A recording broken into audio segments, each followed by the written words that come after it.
పెద్దలు గౌరవనీయులు పద్మశ్రీ మందకృష్ణ మాదిగన్న గారికి, మన వెంకటేష్ నేతన్న గారికి, నా తోటి జర్నలిస్ట్ ఇస్మాయిల్ అన్న గారికి, మన ప్రొఫెసర్ శ్రీనివాస్ గారికి, నరేష్ గారికి ధన్యవాదాలు చెప్తూ, ఒక జర్నలిస్ట్ గా, తెలంగాణ ఉద్యమకారుడుగా, సామాజిక తెలంగాణ కోరుకునే ఒక తెలంగాణ మాదిగా ఎందుకు పృథ్వన్ అయినా మేమైనా ఎందుకు సపోర్ట్ చేస్తున్నామంటే, మన జస్టిస్ షమీమ్ అఖ్తర్ గారు ఇచ్చిన రిపోర్ట్ ని మేము క్షుణ్ణంగా అధ్యయనం చేయడం జరిగింది.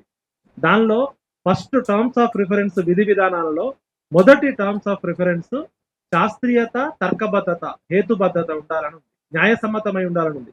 కానీ కమిషన్ ఇచ్చిన రిపోర్టు ఏదో ఆదరబాదరగా 3వ తారీఖు ఇవ్వడము, కేబినెట్ సబ్ కమిటీ అదే రోజు 4వ తారీఖు అసెంబ్లీలో ఎప్పుడు షమీమ్ అఖ్తర్ గారి రిపోర్టుని మీరు సబ్ కమిటీ అధ్యయనం చేసింది, ఆ అధ్యయనం చేసిన దానిలో ఏమేమి పొరపాట్లు గమనించింది, కేబినెట్ సబ్ కమిటీ తీర్మానం ఏమి ఇచ్చింది, అదేవిధంగా అసెంబ్లీలో అంటే మేఘాల మీద ఎప్పుడైతే కమిషన్ నివేదిక ప్రభుత్వానికి ఇచ్చిందో ఎటువంటి protocols, scientific analysis, debate, discussion, dialogue లేకుండా అసెంబ్లీలో చర్చించి తూతూ మంత్రంగా చేద్దామని చూసారు.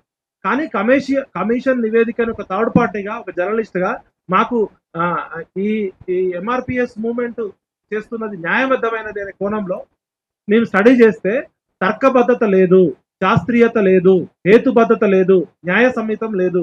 సుప్రీంకోర్టు ఏదైతే రాజ్యాంగ ధర్మాసనం ఇచ్చిన తీర్పులో ఎంపరికల్ డేటా అనుభవపూర్వకంగా ఆధారికంగా 59 కులాల్లో ఎవరికి అన్యాయం జరగకుండా చేయాలని చెప్పినప్పుడు ఇంకా ఈ కుట్రలు కుతంత్రాలు చాలా కనబడుతున్నాయి బిట్వీన్ ద లైన్స్. రాజకీయ నాయకులు అబద్ధాలు చెప్పొచ్చు, మనుషులు అబద్ధాలు చెప్పొచ్చు, స్టాటిస్టిక్స్ డేటా అనేది అబద్ధాలు చెప్పదు. రిజర్వేషన్లు కల్పించడానికి ప్రాతిపదికనే జనాభా మొదటిది, రెండోది వెనుకబాటుతనము.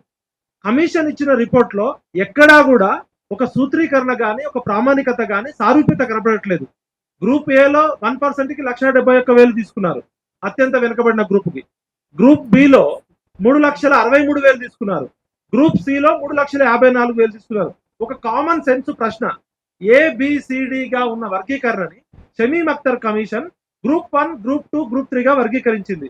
ఉదాహరణకి గ్రూప్ 1 అత్యంత వెనుకబడిన ఎస్సీ ఎస్టీలు అనుకుంటే, ఉదాహరణకి గ్రూప్ బి మధ్యస్థంగా వెనుకబడిన బీసీ కులాలు అనుకుంటే, గ్రూప్ సి మెరుగైన ప్రయోజనాలు పొందిన ఓసీలు అనుకుంటే, ఒక కామన్ సెన్స్, ఎవరికి దీనికేం రాకెట్ సైన్స్ అక్కర్లే, షమీమ్ అఖ్తర్ రిపోర్ట్ అక్కర్లే, సింపుల్ గా మన ఏ ఎగ్జామ్ తీసుకున్నా, గ్రూప్ 1 కానీ, సివిల్ సర్వీస్ కానీ, ఏ ఎగ్జామ్ తీసుకున్నా కట్ ఆఫ్ మార్క్ అనేది ఓసీలకి 80 ఉంటే, బీసీలకి 70 ఉంటే, ఎస్సీలకి 60 ఉంటే, ఎస్టీలకి 50 ఉంటది. అవునా కాదా జర్నలిస్ట్ మిత్రులారా?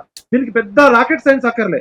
కట్ ఆఫ్ మార్క్ అనేది ఓసీలకి, బీసీలకి, ఎస్సీ ఎస్టీలకి ఏ విధంగా అయితే 80, 70, 60, 50 ఉందో, ఇక్కడ షమీమ్ అఖ్తర్ గారికి ఇచ్చిన రిపోర్ట్ లో కూడా అత్యంత వెనుకబడిన కులాలకి అందరికన్నా తక్కువ ఉండాలి కట్ ఆఫ్ మార్కు.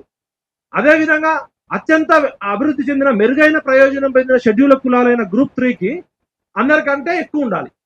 కానీ మధ్యస్థంగా ఉండాల్సిన లబ్ధి పొందిన కులాలైన గ్రూప్ 2లో అందరికన్నా ఎక్కువ ఉండడం ఏ విధంగా సహేతుకం?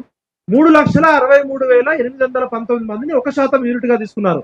ఇది బేసిక్ కామన్ సెన్స్. దీనికి ఏం పెద్ద డేటా అక్కర్లే, స్టాటిస్టిక్స్ అక్కర్లే. ఓ 10వ తరగతి పిల్లవాడిని తీసుకొచ్చినా కూడా చెప్తారు.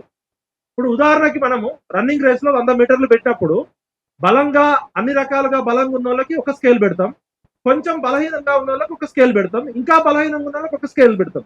ఇక్కడ బేసిక్ శాస్త్రీయత పాటించలేదు, హేతుబద్ధత పాటించలేదు, తర్కబద్ధత పాటించలేదు.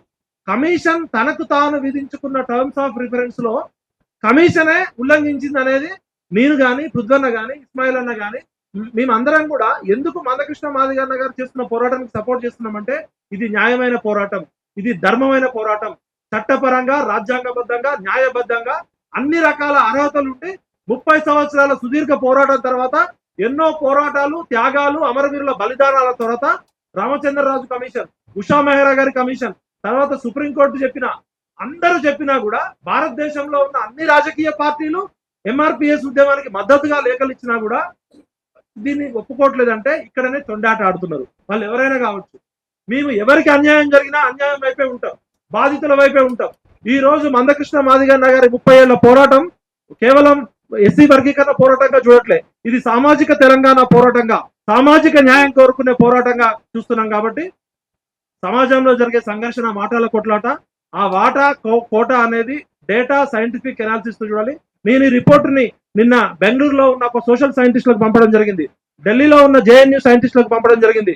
పాపులేషన్ స్టడీస్, డేటా సైంటిస్టులు, సోషల్ సైంటిస్టులు, ఇండియాలోనే కాదు ప్రపంచంలోనే టాప్ సోషల్ సైంటిస్టులు ఒక నలుగురిని మేము సంప్రదిస్తున్నాం. ఎవరికి పంపించినా కూడా ఎంఆర్పిఎస్ చేస్తున్న పోరాటంలో, వాదనలో హేతుబద్ధత ఉంది, శాస్త్రీయ ఉంది, తర్కత ఉంది. మీరు ఎవరు వస్తారో రండి ఓపెన్ డిబేట్ కి. మేము త్వరలో ఒక పవర్ పాయింట్ ప్రెజెంటేషన్ కూడా ఇస్తాం. న్యాయంగా, ధర్మంగా, చట్టబద్ధంగా అన్యాయం జరిగిన వైపు మేము ఎప్పటికీ నిలిచే ఉంటాం. మందకృష్ణ మాదిగ గారు చేస్తున్న పోరాటానికి జోహార్లు చెప్తూ, సమాజంలో జరిగే సంఘర్షణ వాటాల కొట్లాటే ఎవరి వాటా వాళ్ళకు వచ్చేదాకా అత్యంత పేదవాడి జీవితంలో వెలుగులు తీసుకురావడమే మందకృష్ణ మాదిగన్న గారి స్ఫూర్తి. కాబట్టి ఇవాళ సమాజంలోని అన్ని వర్గాలు, వాళ్ళు బ్రాహ్మణులు కావచ్చు, వైశ్యులు కావచ్చు, వికలాంగులు కావచ్చు, వృద్ధులు కావచ్చు, బీసీలు కావచ్చు, మోస్ట్ బ్యాక్వర్డ్ క్లాసెస్ కావచ్చు, మోస్ట్ బ్యాక్వర్డ్ క్లాసెస్ కోసం బీసీ నాయకుల కన్నా ముందే ఎంఆర్పిఎస్, ఎంబీసీ ఐక్యవేదిక పెట్టి మా చాకలి, కమ్మరి, కుమ్మరి 119 కులాల తరపున కొట్లాడిన ఉద్యమాల సూర్యుడు మందకృష్ణ మాదిగన్న. సామాజిక న్యాయం కోసం, సమాన వాటా కోసం ఈ పోరాటంలో మా ఆఖరి శ్వాస వరకు అందరికీ న్యాయం జరిగే వరకు మేము మద్దతుగా ఉంటాం. ఇది ఎవరికి వ్యతిరేకం కాదు, మేము న్యాయం వైపే ఉన్నాం. జై మందకృష్ణ మాదిగన్న, జై సామాజిక న్యాయం.